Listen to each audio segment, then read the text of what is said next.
मेरा नाम है झिलमिल और आज का हमारा सोशियोलॉजी का टॉपिक है एमिली डर्खेम ऑन सुइसाइड। आज से कुछ वीडियोस तक हम लोग एमिली डर्खेम के बारे में पढ़ेंगे और डर्खेम का ये जो कॉन्सेप्ट है रिगार्डिंग सुइसाइड, ये एग्ज़ाम पॉइंट ऑफ व्यू से बहुत ज़्यादा इम्पॉर्टेंट है।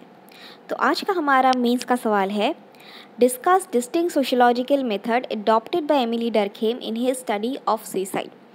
तो स्टडी ऑफ सुइसाइड में क्या मेथड डर्खेम ने इम्प्लीमेंट किया था, इसके बारे में आज की वीडियो में हम डिटेल में डिस्कस करेंगे। So let's start.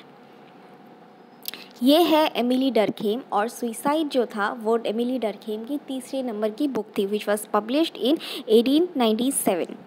Year important नहीं है, आपको याद नहीं भी होता तो it's perfectly fine. One of the primary aim of Durkheim had in pursuing a social theory of suicide was to look for the social cause of suicide within the existing framework of society rather than looking at the physical states of individuals who take their own life. पहले आपको introduction में लिखना है कि suicide जो था वो डर्खेम की तीसरे नंबर की बुक थी। उसके बाद ये सुइसाइड के बुक में क्या मेन ओवरव्यू है उसके बारे में आपको इंट्रोडक्टरी पार्ट में लिखना है। इस बुक के ज़रिए डर्खेम का ये मैसेज देना था कि सुइसाइड जो होता है वो एक इंडिविजुअल ओरिएंटेड नहीं होता। एक इंसान अपनी जान लेता है, ये उसकी साइकोलॉजिकल प्रॉब्लम नहीं होती, सिर्फ इट इज़ बिकॉज वो सोसाइटी ऐसी बन जाती है कि वो उसे उसकी जान लेने पे मजबूर कर देती है। It is due to psychological perspective. तो डर्खेम का ये मानना था कि इंसान अगर सुइसाइड करने पे मजबूर हो जाते हैं तो it is not only because of their psychological behaviour but it is due to the sociological perspective. वो एक सोशियोलॉजिकल एंगल रख रहे थे और अपनी बात को प्रूव करने के लिए उन्होंने काफ़ी ज़्यादा एम्पेरिकल रिसर्च और स्टैटिस्टिकल एनालिसिस प्रस्तुत की थी। ठीक है जी। जब सुइसाइड की बात हो और उनका नाम ना लिया जाए तो we really miss you SSR and आप जहाँ भी रहो खुश रहो। May you your soul rest in peace, you will always be cherished and memorised. तो इसीलिए मैंने उनको एक ट्रिब्यूट देने के लिए ये फ़ोटो रखा है। We really miss you SSR। So सबसे पहले आपको लिखना है सुइसाइड का डेफिनेशन जो डर्खेम ने इस बुक में लिखा था। ये डेफिनेशन एज इट इज़ आपको लिखना है, इसको रटना होगा आपको। ठीक है। So all cases of death resulting directly or indirectly from a positive or negative act of the victim himself which he knows will produce the result. इसको तोड़ के आप समझ सकते हो, लेकिन ये एज इट इज़ लिखना है आपको क्योंकि ये डर्खेम ने डेफिनेशन दिया था तो ये रटना ही है आपको। तो all causes of death resulting directly और इनडायरेक्टली फ्रॉम ए पॉजिटिव और नेगेटिव एक्ट। कोई भी एक्ट, कोई भी कॉज, एनीथिंग, अगर आप कुछ भी करोगे जिसका अल्टीमेट रिज़ल्ट डेथ होगा, ठीक है, चाहे वो आप अपनी खुशी से करो या चाहे वो दुख होके करो, अगर उसका अल्टीमेट रिज़ल्ट डेथ होता है और अगर आपको पता होता है कॉन्सिक्वेंसेस कि मैंने अगर ये टैबलेट खा ली तो मैं मर ही जाऊंगा, अगर मैं यहाँ से कूद गया 10 नंबर फ्लोर से तो मैं मर ही जाऊंगा, अगर आपको पता होता है इसका रिज़ल्ट क्या होता है लेकिन आप फिर भी करते हो, that is suicide as per डर्खेम। ठीक है। ये डेफिनेशन जैसा है आपको वैसा ही लिखना होगा, ये रटना होगा आपको। Suicide is cited as a monumental landmark in which conceptual theory and empirical research are brought together. Suicide के ज़रिए जो है डर्खेम ने थियोरी जो कॉन्सेप्शुअल थियरीज थी उसके साथ साथ स्टैटिस्टिकल और एम्पेरिकल एविडेंसेस जो है, जो उन्होंने प्रूव किया था कि सोसाइटी किस तरह से इन्वॉल्व्ड है एक बंदे के सुइसाइड करने के लिए, किस तरह से सोसाइटी उन्हें इन्फ्लुएंस करती है to take their own life. ठीक है। तो इस डर्खेम ने बहुत सारी स्टैटिस्टिकल रिसर्च करके एम्पेरिकल एविडेंसेस इकट्ठा करके along with the conceptual evidence prove किया था। It is a monumental landmark. Landmark मतलब एक तरह से एक मोन्यूमेंटल लैंडमार्क मतलब एक तरह से थीसिस अगर हम लोग बोल सकते हैं, एक थीसिस है जहाँ पे कॉन्सेप्चुअल थियरीज ऑलरेडी है और स्टेटिस्टिकल डेटास को डर्खेम ने ऐड करके एक सॉलिड फाउंडेशन दिया था कि हाँ, सिर्फ इंडिविजुअल रिस्पॉन्सिबल नहीं है, साइकोलॉजिकल पर्सपेक्टिव रिस्पॉन्सिबल नहीं है एक इंसान की जान लेने के लिए, सोसाइटी भी रिस्पॉन्सिबल होती है उसको इन्फ्लुएंस करने के लिए कि वो बंदा या बंदी अपनी जान ले सके। ठीक है जी। तो यहाँ पे डरखेम ने दो तरह के कंसेप्ट्स रखे थे बिहाइंड सुइसाइड। जो सोसाइटी दो तरह के बंधन या दो तरह के मेजर कॉन्सेप्ट्स रखे थे जो कारण बनती है एक इंडिविजुअल के सुइसाइड करने का। दो तरह के कॉन्सेप्ट्स एक्सप्लेन किए हैं इस बुक में। इन दो कॉन्सेप्ट्स के 4 भाग होते हैं जो कि मेन कारण होते हैं इंसान के सुइसाइड करने की वजह होती है। ठीक है, तो ये सारा हम आज की वीडियो में डिटेल में डिस्कस करेंगे और यही हमारे क्वेश्चन का क्रक्स होगा। ये चारों जो पॉइंट्स होंगे, ये चारों जो टाइप्स होंगे। So Durkheim's theory of suicide is divided into 2 explanatory sections. In the first division, Durkheim explains suicide by drawing on the concept of social integration, referring to the strength of the social bonds existing between the individual and society. पहला जो concept है उसमें social integration को बात करें, social integration की बात करें। सोशल इंटीग्रेशन मतलब एक इंसान अपनी ट्राइब के साथ किस तरह से घुल मिल जाता है। इसके रिगार्डिंग मैंने अपनी जो मेरा इंस्टाग्राम है, जिनको नहीं पता, मैं एक साइकिक रीडर हूँ और एक स्पिरिचुअल कोच हूँ, तो वहाँ पे मैंने अभी हाल ही में लेटेस्ट वीडियो डाला है इनर चाइल्ड हीलिंग, कि किस तरह से आपकी इनर चाइल्ड डैमेज हो जाती है, आपका रूट चक्र जो है वो ब्लॉक्ड हो जाता है जब आपका इनर चाइल्ड जो है वो हर्ट होता है, वुंडेड होता है और आप सोसाइटी के साथ जो है घुल मिल नहीं जाते हो। Root chakra is basically related to security, safety, grounding. इस तरह से root chakra is related or base chakra, this is called Muladhara chakra. सो ये थोड़ी सी स्पिरिचुअलिटी की बात आ गई। You don't need to write this in exam and all, this is just spiritual things and all.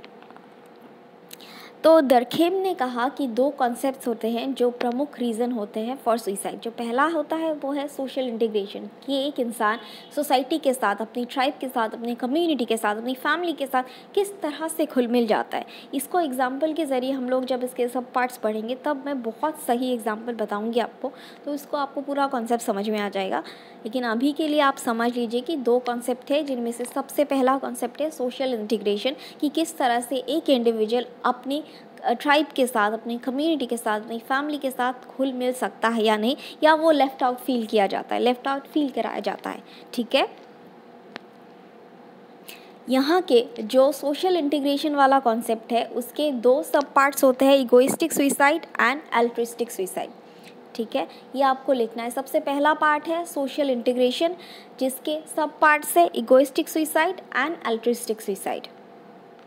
Second concept जो डरखेम ने बताया है दैट इज़ सोशल रेगुलेशन।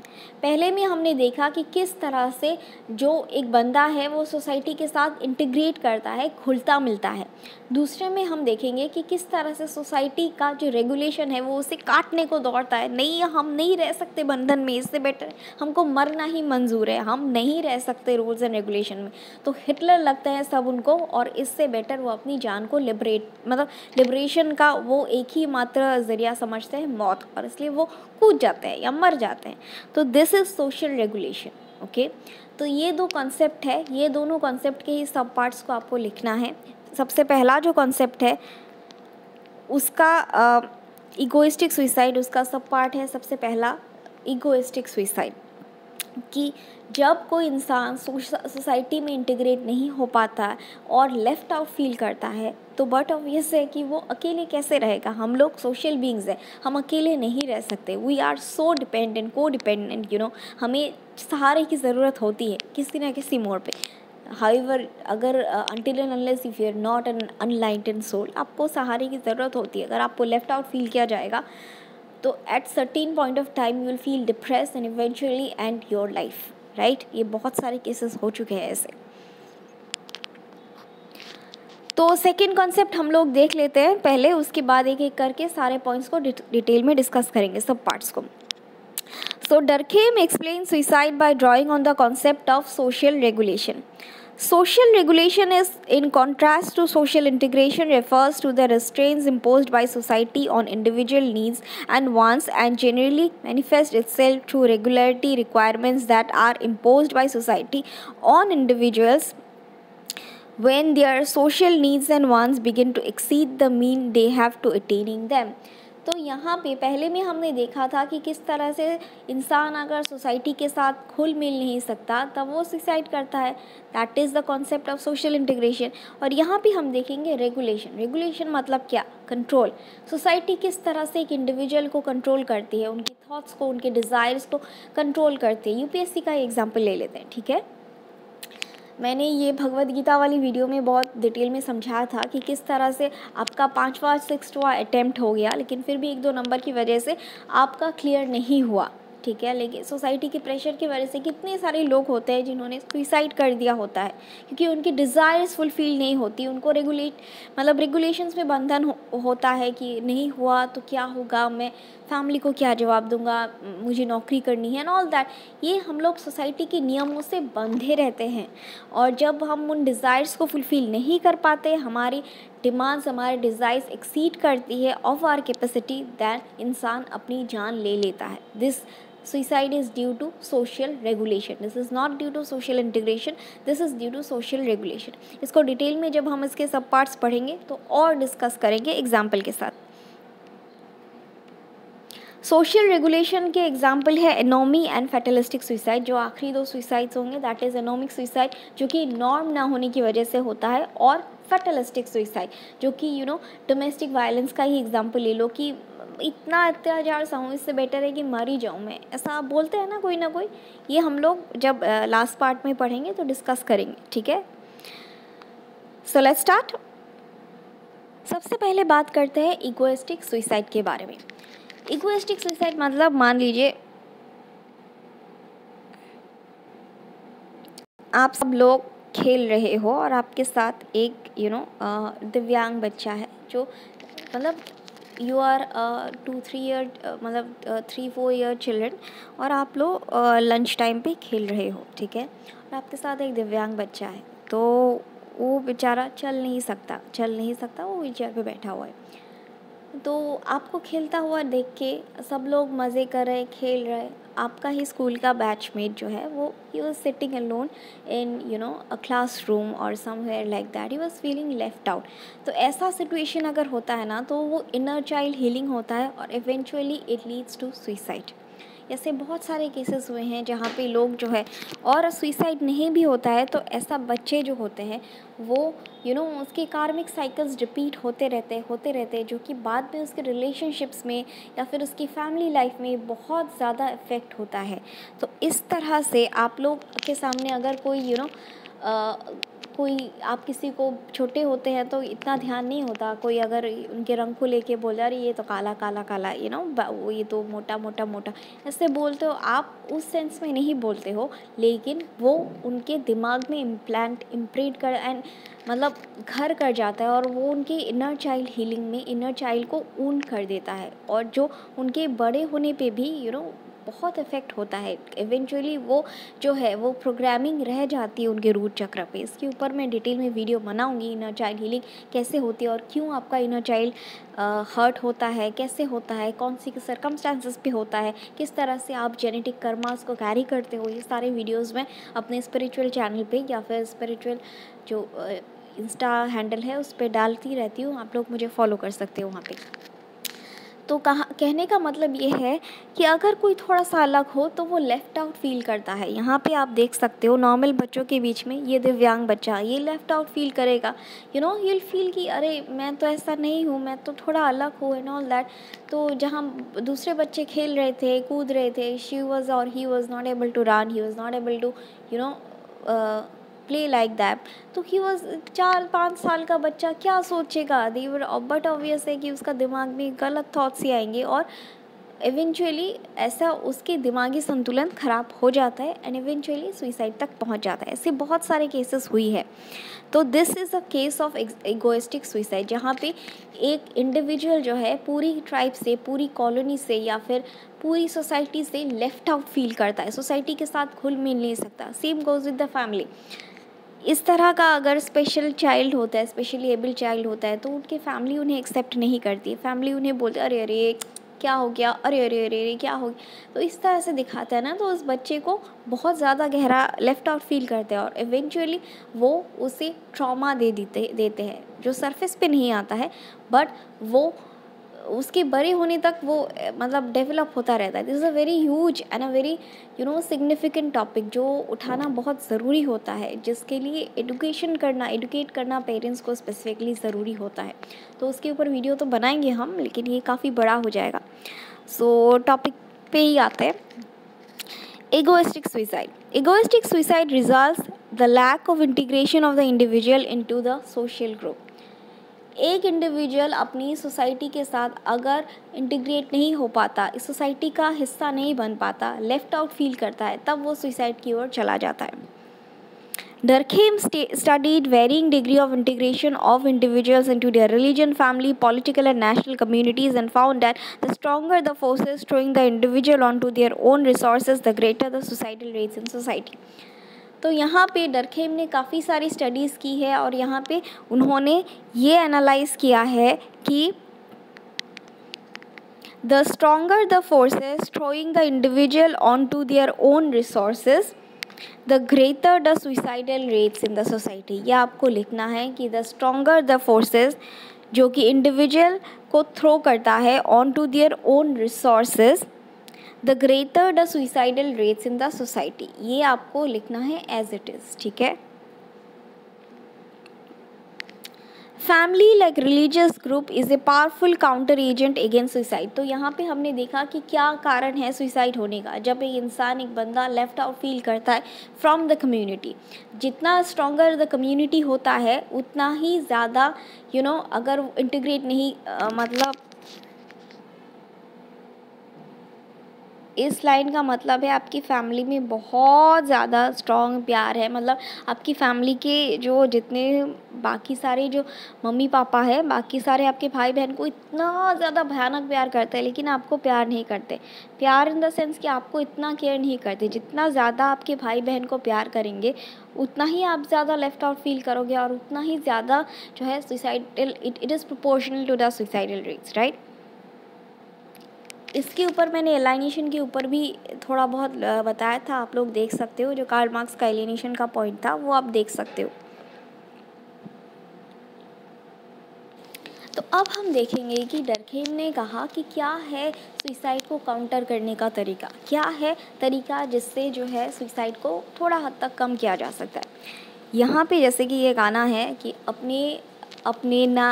अपने आगे ना पीछे, ऐसा कुछ सॉन्ग है, ना कोई ऊपर नीचे रोने वाला, ना कोई रोने वाली जनाबे आली, इस तरह का एक सॉन्ग है। I am so pathetic in singing, I know that.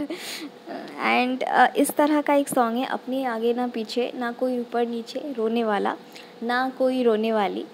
तो डरखेम का ये कहना था कि कोई आगे पीछे नहीं रहेगा तभी तो सुसाइड करेगा ना। ऐसे बोलते भी है ना हिंदी फिल्मों में, मेरे आगे पीछे कोई नहीं है तो मेरे को किसी चीज़ का डर नहीं है, मारना है मार डालो, इस तरह का होता है। लेकिन अगर आपके पीछे कोई मतलब आपकी फैमिली होती है, अगर आप शादी करते हो या फिर अगर आपकी फैमिली होती है, तो आप अपनी फैमिली के बारे में सोचते हो कि अगर मुझे कुछ हो गया तो मेरी फैमिली को कौन देखेगा, मेरे बच्चों को कौन देखेगा। तो इस तरह से डरखेम का मानना है कि to counter suicide you have to अगर फैमिली होता है, अगर शादी होती है, तो वो सुसाइड को रोकने का एक तरीके से तरीका होता है। क्योंकि सुसाइड करने से पहले लोग अपनी फैमिली के बारे में सोचते हैं कि अगर मैंने ये किया, अगर मुझे कुछ हो गया तो मेरी फैमिली का क्या होगा, कौन देखेगा मेरी मॉम को, कौन देखेगा मेरे बच्चों को। तो इस तरह से डरखेम का ये मानना है to counter suicide family is a very good tool.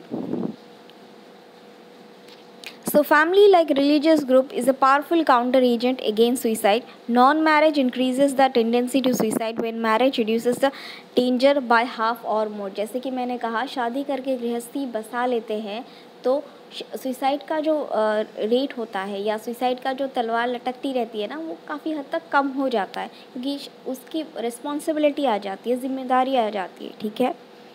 ठीक उसी तरह से अगर आप किसी रिलीजियस इंस्टीट्यूशंस का पार्ट होते हो तो धर्म के बारे में आप सीखते हो, तो आपको एक तरह से एक बंदिश मिलती है कि हाँ मेरे ऊपर भगवान का साया है। सो सुसाइड को काउंटर करने के लिए रिलीजियस इंस्टीट्यूशन भी बहुत हद तक जो है सहायता करती है। In other words, contrary to the popular belief that suicide is due to life's burden, Durkheim insists that it diminishes as this burden increases. तो यहाँ पे लोगों का ये कहना होता है, मतलब जनरली लोगों का ये होता है कि लोगों को बोझ अगर सहन नहीं हो पाता है, रिस्पॉन्सिबिलिटीज़ बर्डन सहन नहीं हो पाता, तो लोग जान देना बेटर समझते हैं। लेकिन डरखेम का ये मानना था जितना ज़्यादा आपको लाइफ का बर्डन मिलेगा, जितनी ज़्यादा आपके ऊपर जिम्मेदारी होगी, रिस्पॉन्सिबिलिटी होगी अपनी फैमिली की, अपनी बच्चों की, तो आप सुसाइड नहीं करोगे। आपको अपनी जान से ज़्यादा उनकी जान की फ़िक्र होगी, तो इसलिए आप नहीं करोगे, ऐसा डरखेम का मानना था। दूसरे सुसाइड के ऊपर आते हैं, दैट इज़ अल्ट्रिस्टिक सुसाइड। इसका एक क्लासिक एग्जाम्पल है सती प्रथा। ठीक है, altruistic suicide results from the over integration of the individual into his social group. अपनी ही सोशल ग्रुप में ओवर इंटीग्रेट होना, over integrate in the sense अपनी सोशल ग्रुप, अपनी सोसाइटी में इन्वॉल्व होने के लिए, अपने नियमों को पूरा करने के लिए अपनी जान तक दे देना। सती प्रथा, ये प्रथा ही तो बनाया था, ये रूल ही तो बनाया था, बट इस रूल को फुलफिल करने के लिए, सोसाइटी का हिस्सा बनने के लिए ये लोग जो है, औरतें जो है अपनी जान तक दे देती थी। तो सोसाइटी में ओवर इंटीग्रेट होना, this is a kind of altruistic suicide. An individual's life is so rigorously governed by custom and habit that he takes his own life because of higher commandments. तो यहाँ पे इंसान जो रीति रिवाज है, जो कस्टम्स है, जो रिचुअल्स है, उसको अपनी जान से ज़्यादा प्राधान्य देता है। जो सती प्रथा उसका एक क्लासिक एग्जाम्पल है। रीत को पूरा करने के लिए जो औरतें होती थी वो अपनी जान भी दे देती थी। तो that was the classic example of altruistic suicide. यहाँ पे डरखेम ने अल्ट्रिस्टिक सुसाइड के क्षेत्र में मिलिट्री सुसाइड को भी बोला है। मिलिट्री सुसाइड में क्या होता है कि जो देश की ग्लोरी के लिए, बोलते हैं ना, देश के लिए जान भी दे सकते हैं हम लोग, तो this is a kind of military suicide as per Durkheim, जहाँ पे खुशी खुशी अपनी जान दिया जाता है। इस सती प्रथा के केस में it was because of the rituals, customs, उनकी रीत के लिए, अपनी समाज के लिए, रीत के लिए। और यहाँ पे मिलिट्री सुसाइड में अपनी मिलिट्री डिसिप्लिन को मेंटेन करने के लिए, अपनी अपनी कि मैं इस देश के लिए ये जान दे रहा हूँ, ये एक प्राइड, एक ऑनर होता है ना, एक फौजी के लिए। तो this is military suicide as per Durkheim. ठीक है, this is an example of altruistic suicide. तीसरा है एनोमिक सुसाइड। एनोमी मतलब नॉर्मलेसनेस। ठीक है, जहाँ पे नॉर्म्स का पालन नहीं, नॉर्म्स नहीं होता है। इसको एक एग्जाम्पल के ज़रिए हम लोग देख सकते हैं, बाजीगर फिल्म। यहाँ पे क्या होता है कि शाहरुख खान जो है वो, ये इनका नाम मुझे नहीं पता है, ये काजोल और इनका जो फादर होते हैं, इनका असली नाम मुझे नहीं पता है, इनकी प्रॉपर्टी को लास्ट में पूरा जो है वो हड़प लेते हैं, ले लेते हैं, धोखे से ले लेते हैं, साइन करके, पावर ऑफ अटर्नी। ये बाजीगर मूवी के क्लाइमैक्स में। तो जब प्रॉपर्टी चली जाती है, ही इज़ लाइक, मतलब मूवी के सबसे पहले जो है ये बंदा जो है, ये शाहरुख खान के डैड की प्रॉपर्टीज़ को धोखे से हड़प लेता है, और जिसका रिवेंज लेने के लिए शाहरुख खान जो है वो इनकी प्रॉपर्टीज़ को पूरा ले लेता है। The story plot twist is all about this, कि इसकी प्रॉपर्टी उसको, उसकी प्रॉपर्टी इसकी लेना होता है, रिवेंज स्टोरी बेसिकली। तो यहाँ पे जब प्रॉपर्टी चली जाती है तो ये शाहरुख खान के जो डैड हैं, बचपन में छोटे शाहरुख खान की जो डैड हैं, वो सुइसाइड कर लेते हैं या फिर मर जाते हैं कि अब मेरी प्रॉपर्टी चलेगी, मैं रास्ते पे आ गया, मेरे बच्चे अनाथ हो गए, मतलब सड़क पे आ गए, हमारी सारी पावर ऑफ अटर्नी चलेगी, हम सड़क पे आ गए, तो nothing is left for us, we are bankrupt. So समाज को फेस करने से, अपनी फैमिली को फेस करने से बेटर उन्हें अपनी जान देना लगता है। And this is an example of anomie suicide. Anomie मतलब नॉर्मलेसनेस। इसके बारे में हम डिटेल में एनोमी के बारे में पढ़ेंगे जब बाकी सोशियोलॉजिकल थिंकर्स का कॉन्सेप्ट पढ़ेंगे। So anomy suicide results from normlessness or deregulation in the society. Although this kind of suicide occurs during industrial or financial crisis, it is not because the causes poverty, since crisis of prosperity has the same result. इस तरह की suicide जो है वो तब होता है जब जनरली इकोनॉमिक लॉस होता है, ड्रास्टिक डिजास्टरस लॉस होता है, जैसे कि एक ही झटके में सारी प्रॉपर्टी चले जाना, एक ही झटके में पूरी कंपनी बर्बाद हो जाना, एक ही झटके में, मतलब पहले तो एकदम रॉक स्टार की ज़िंदगी, ऐशो आराम, मर्सिडीज़ गाड़ी बंगला, एक ही झटके में भिखारी, घर तक नहीं है, घर तक नीलाम हो गया, तो उस समाज को फेस करने से बेटर है उन्हें मरना पसंद, मरना अच्छा लगता है, और इसीलिए वो लोग सुइसाइड कर लेते हैं। This is an example of economic suicide, जहाँ पे डी रेगुलेशन ऑफ सोसाइटी होता है। This is not due to social integration but this is due to the regulatory mechanism. Economic suicide basically economic crisis की वजह से होता है, financial crisis की वजह से होता है, जहाँ पे इकोनॉमिक लॉस के ज़रिए मतलब पैसों के साथ साथ मान सम्मान की लॉस भी जाती है, तो प्रॉस्पेरिटी भी लेके चले जाते हैं, ठीक है, क्योंकि शान और शौकत की ज़िंदगी चली जाती है तो लोग रेस्पेक्ट करना बंद कर देते हैं। आप ये जनरल केस में ही दे सकते हो, एक बहुत बड़ा IAS ऑफिसर जब तक उसकी पोस्ट रहती है तब उसके सारे कॉन्ट्रैक्टर्स सभी काम कर देते हैं, लेकिन जब वो रिटायर हो जाता है तब कोई मतलब धीरे धीरे करके सब जो उनके फेवर्ड वाले बंदे थे अभी फिर धीरे धीरे कट लेते हैं।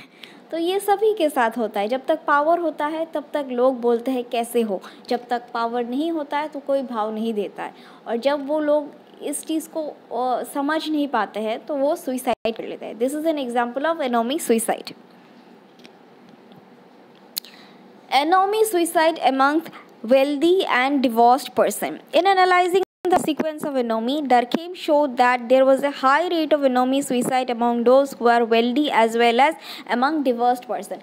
वेल्दी लोगों में एनोमी सुइसाइड ज़्यादा होता है। फॉर एग्जांपल वेल्दी लोग जो हमेशा अपनी झूठी शान और शौकत की ज़िंदगी में रहते हैं, glamorous life, Sushant Singh Rajput is a classic example. मतलब I am not talking about his कैसे हुआ, क्यों हुआ, मर्डर था, सुइसाइड था, I am not going deep into this, I am just taking जो मुझे न्यूज़ में देखने को मिला, मैं उसके बेसिस पे बता रही कि ऐसा बताया गया था कि उनको मूवीज़ नहीं मिल रही थी, बहुत सारे बैनर्स उनको साइन नहीं कर रहे थे, तो एक बार शान और शौकत की ज़िंदगी जीते अब अगर आपके पास फाइनेंशियल सिक्योरिटी नहीं होती है, आपको वो सारी फिल्म्स वगैरह नहीं मिलती है, तो आपको अपनी जान लेना बेटर लगता है। This is an example of suicide. तो यहाँ पे ये बताया गया है कि वेल्दी लोगों के बीच में एनोमी सुइसाइड ज़्यादा होता है as compare to the middle class या फिर लोअर मिडिल क्लास, क्योंकि they are use to this kind of society. उन्हें गरीबी से कोई फ़र्क नहीं पड़ता, 2 रोटी अभी भी खा रहे हैं, 2 रोटी बाद में खा लेंगे, 1 रोटी खा लेंगे, कोई फ़र्क नहीं पड़ता। लेकिन अमीरों के पास अगर पैसे कम हो जाते हैं तो वो रह नहीं पाते, तिलमिला जाते हैं, फिर मर जाते हैं।